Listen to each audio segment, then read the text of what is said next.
keamanan dan ketenangan. Inilah yang menjadi impian setiap manusia di muka bumi ini. Malangnya, persingkitaan sesama manusia sering menjadi penghalang untuk kita sama-sama mengecapi keharmonian yang diimpikan. Negara kita juga pernah mengalami zaman peperangan yang amat dahsyat. Di waktu negara melalui detik paling hitam dalam sejarah, muncul perwira dari setiap ceruk dan rantau yang sanggup bergadai nyawa untuk menjaga kedaulatan Ibu Pertiwi. Merekalah wira sejati yang jasanya harus dikenang sampai bila-bila. Bersama saya Yusmal Ghazali, kita jejaki kisah kepahlawanan Patriot Sarawak dan kenali mereka yang digelar Bujang Berani.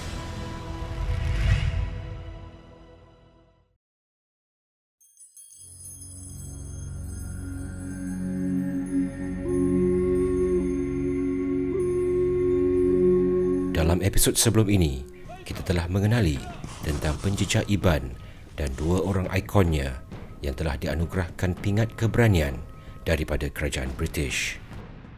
Kali ini, kita akan mengenali dunia kepolisan Sarawak, khususnya The Sarawak Border Scouts, satu pasukan yang telah dibentuk dari anak tempatan Sarawak semasa konfrontasi Malaysia-Indonesia dari tahun 1962 sehingga 1966.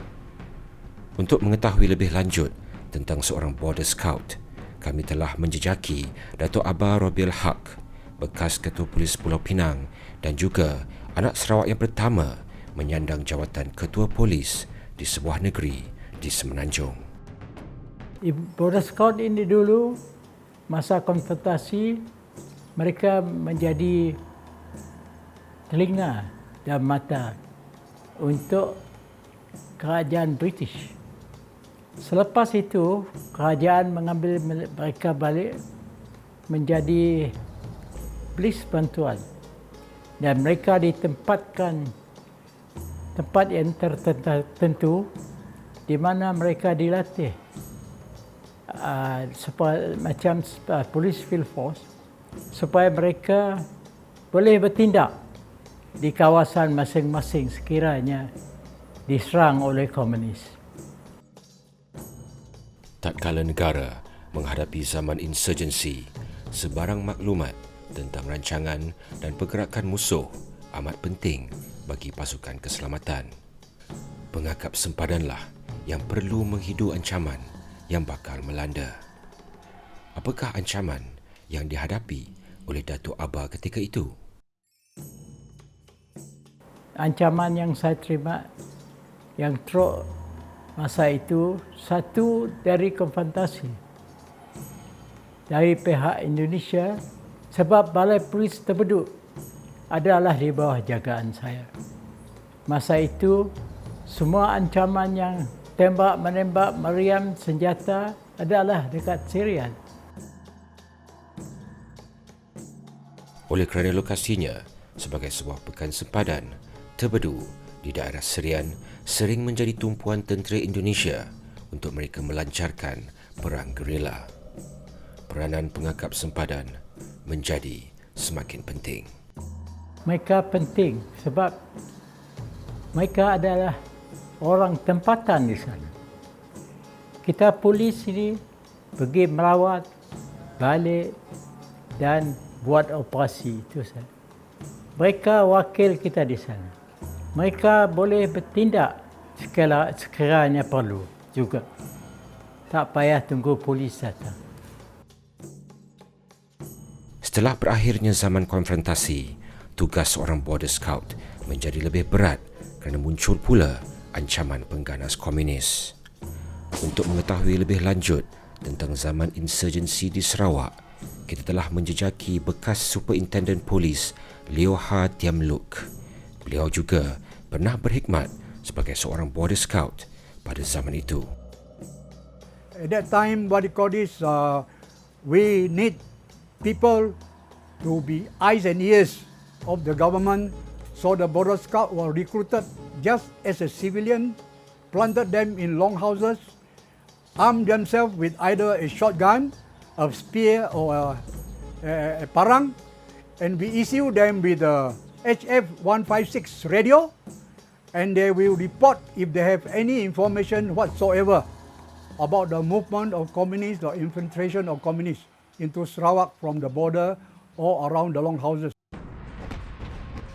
Ancaman pengganas komunis di Sarawak, khususnya di bahagian ketiga, menjadi semakin membimbangkan. Keadaan keselamatan yang semakin buruk memaksa kerajaan mengisytiharkan Division Ketiga sebagai kawasan keselamatan khas yang dinamakan Pemerintahan Keselamatan Kawasan Rajang atau RASCOM. Ia merupakan gabungan arahan dari sektor awam, polis dan tentera yang meliputi Sibu, Kapit dan Sarike. Akibatnya, peranan pengakap sempadan menjadi lebih penting. When RASCOM was formed, the Border Scout was reorganized. I was assisted by Tuan Samson Juan, recruit Border Scout, train them in Bukit Siol by the police field force, and then deploy them. And some of them are being deployed to police station like Song, Kapit, and even Sibu and Sungai Merah police station as to defend the police station from being attacked by communists. And then later, we there to stop the communists from running around freely looking for food, threatening people, trying to burn down longhouses, robbing guns and so forth. The RASCOM come up with the idea of forming Area Security Unit. An Area Security Unit consists of either 30 armed Border Scouts, and we have to build barracks for them in selected area where it was infested by communists. Sebagai barisan pertahanan pertama yang tugasnya amat berbahaya, adakah ia sukar untuk merekrut pengakap sempadan ini? Oh, we have hundreds and hundreds of volunteers who is ever. They are ever prepared to die for the country and for their people. Semangat dan komitmen yang ditunjukkan oleh para pengangkap sempadan memang satu teladan. Walaupun dengan latihan ketenteraan yang terhad, mereka berjaya menjalankan tugas mereka bersungguh-sungguh berbekalkan semangat perjuangan kaum Iban. To me, there is no problem because they are good jungle people. They know how to survive, and they know who their enemies are. They know who to look for. And they are going out on patrol every now and then, try to protect all the people, the longhouses nearby. They have been trained how to use the weapon, and we have never have any accident among themselves, or they misfire, you shoot this fellow, or this and that. They all carry out their duty according to what they have been trained to do. Peranan pengakap sempadan dalam perang terhadap pengganas komunis memang sangat penting. Mereka lah mata dan telinga bagi penempatan yang telah dikawal dan sering menyampaikan maklumat penting kepada polis. Tahniah kepada semua pengakap sempadan yang mara ke hadapan dan mengikul tanggungjawab untuk memastikan komuniti selamat dari sebarang ancaman.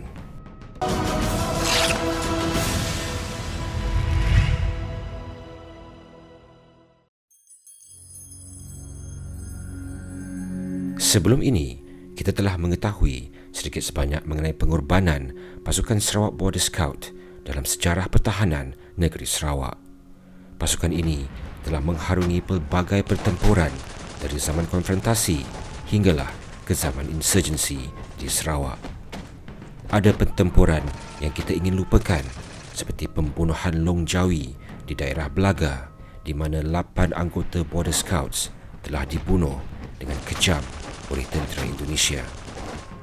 Namun, di sebalik kedukaan, ada juga banyak kisah keberanian yang boleh dijadikan inspirasi kepada semua. Antaranya ialah kisah bujang berani kita kali ini, iaitu ASP Wilfred Gomez Malong, penerima pingat Panglima Gagah Berani yang termuda dalam sejarah kepolisan negara.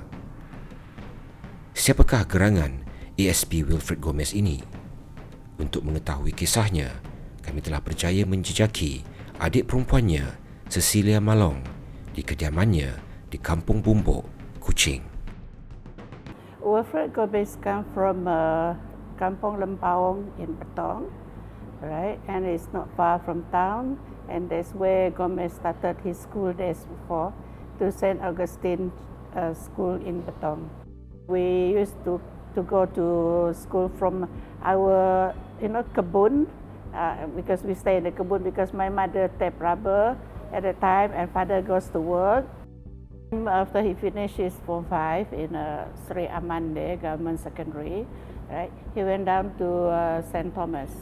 Yeah, from St. Thomas there, he always play rugby with James Ritchie, Ega Ong, Peter Salang, and all his friends. Yeah, and my husband too, because they are in the same class.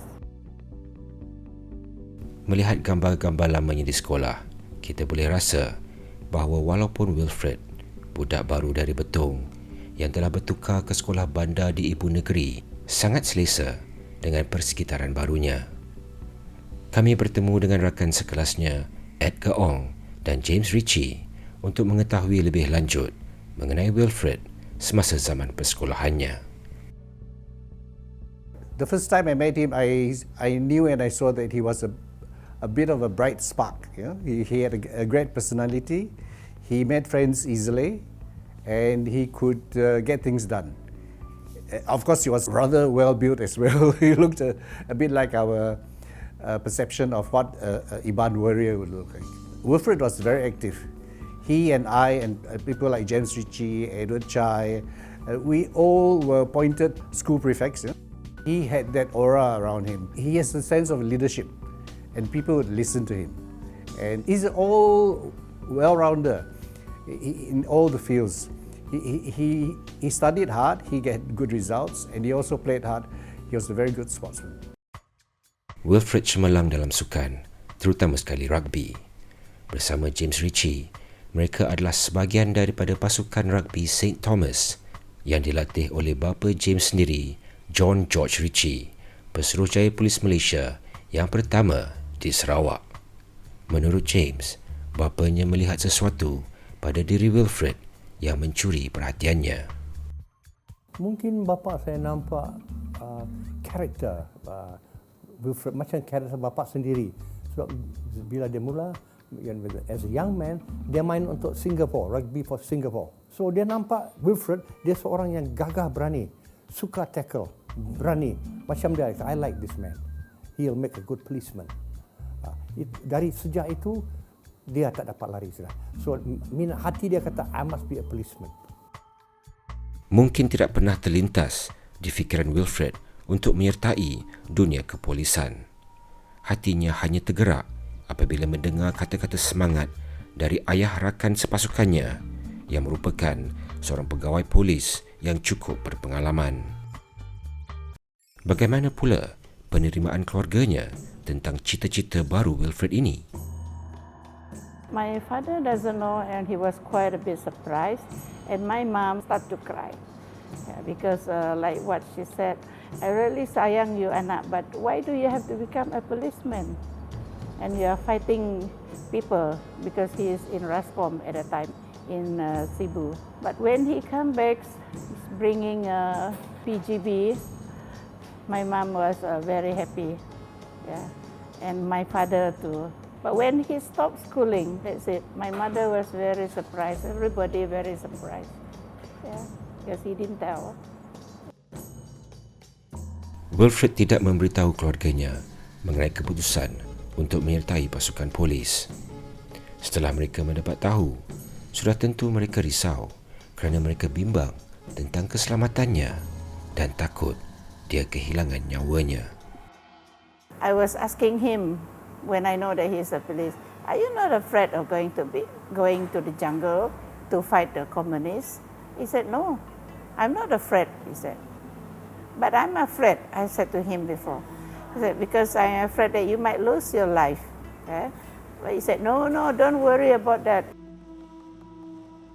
Apabila ditanya lagi tentang keyakinan Wilfred mengenai keselamatan dirinya, Cecilia mendedahkan sesuatu yang sudah lumrah dalam masyarakat Iban tetapi jarang didedahkan dan dijelaskan.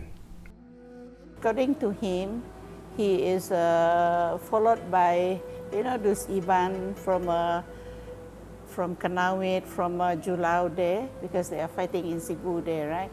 These Iban people, they have Elmu, the black magic one, and these people always tell him this and that, so he got it.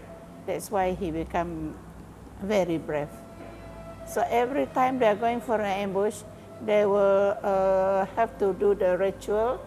Yeah, he did share the story about him using the Iban ritual ceremony days before they go out for the going out to look for the communists. Ritual-ritual ini sama ada untuk pertanian atau berkaitan perang sudah lama bertapak dalam budaya Iban. Ia perkara biasa bagi lelaki Iban yang berkhidmat dalam pasukan keselamatan pada masa itu untuk mendapatkan azimat apabila mereka bersedia untuk pergi bertempur.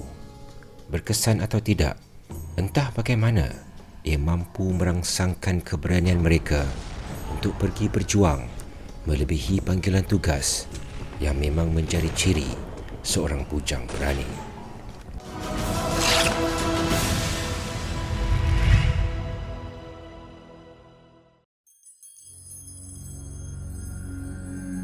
Sebelum ini, kita telah mengetahui sedikit sebanyak mengenai asal-usul dan perwatakan bujang berani kita, ASP Wilfred Gomez. Secara kebetulan, Tuan Leo Ha pernah berkhidmat dengan ASP Wilfred semasa mereka sama-sama bertugas di Cebu. I first met Gomez in 1972 as a staff officer. He was then adjutant, border scout, based in Salim Camp, Cebu, with ASP Samson Juan, and eventually he was transferred to Kanawit to lead the border scout there. And after some time, the Special Branch came out with the idea of forming the SBPU, Special Branch Popping Unit, to be headed by Gomez. And he ever ready to accept to lead these people. And he was given a free hand to choose his own men. And wherever the special one want to know something about the movement of certain troop of the communists, they'll send him. Gomez dan anggotanya amat disegani dalam pasukan unit siasatan cawangan khas. Mereka sangat berkesan dan kerana itu mereka telah ditugaskan ke satu kawasan berbahaya yang dipenuhi komunis. He was later sent to a place in Poi Kanawit with only 3 men to kill a group of communists.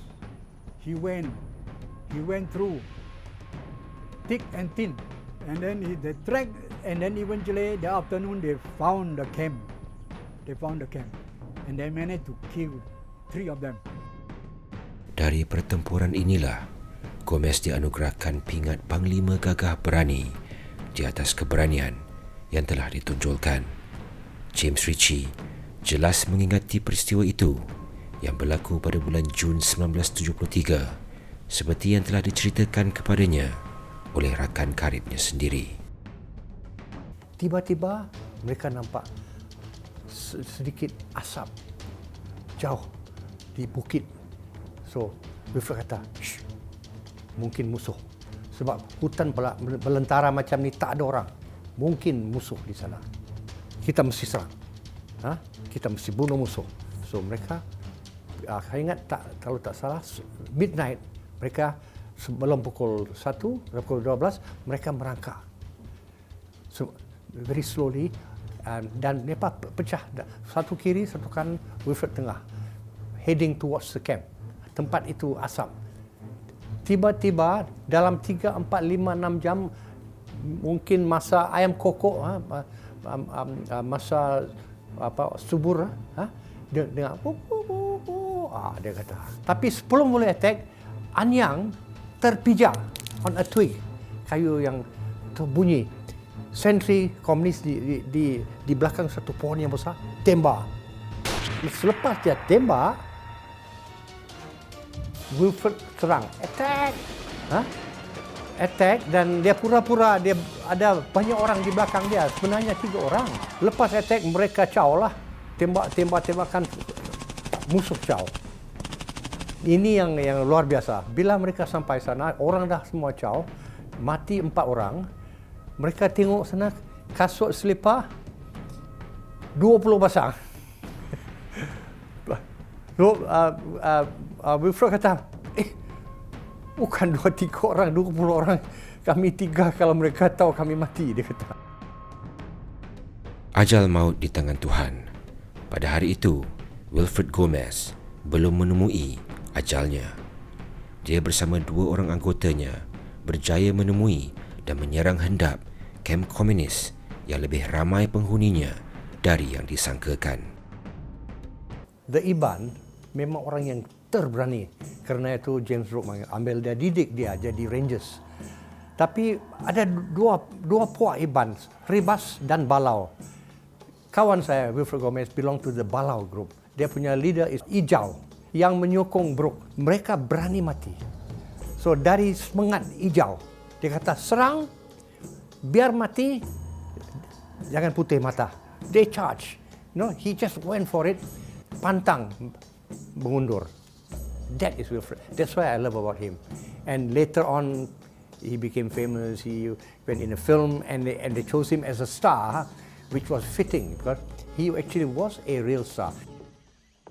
Filem yang dimaksudkan bertajuk Farewell to the King, yang mengisahkan tentang kehidupan kaum Iban setelah berakhirnya perang dengan tentera Jepun.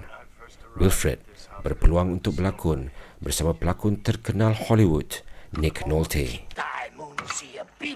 They were looking for a Iban warrior as a main character in the film. So I thought of Wilfred because he had that personality, he had the looks, he had the aura, and I introduced him into the casting, and they tested him out, and they found that he was very suitable, and he was very well accepted, and the directors were very happy with him. Kisah hidup ASP Wilfred Gomez sangat berwarna-warni. Patriot, bintang filem, peguam, ahli politik, semua dia pernah buat. Paling penting, dia juga seorang anak, abang, suami dan ayah. He was a very charming man, very friendly and good to talk to. He can talk, he can joke, he has got his sense of humor, and on the whole, he's quite fun-loving as well. He was a loving son and brother to his family, and he was very close to his daughter. Anak tunggal Wilfred, Winnie Gomez, kini menetap di Devon, United Kingdom. Dia kini sedang hamil dengan seorang bayi perempuan, cucu Wilfred Gomez.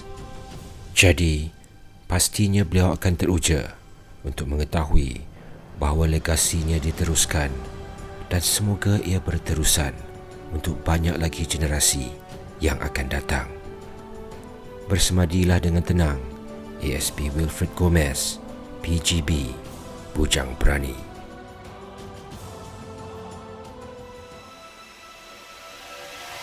Kita tak pernah lupa dengan kasih sayang dan kata-kata yang kita pernah ucapkan.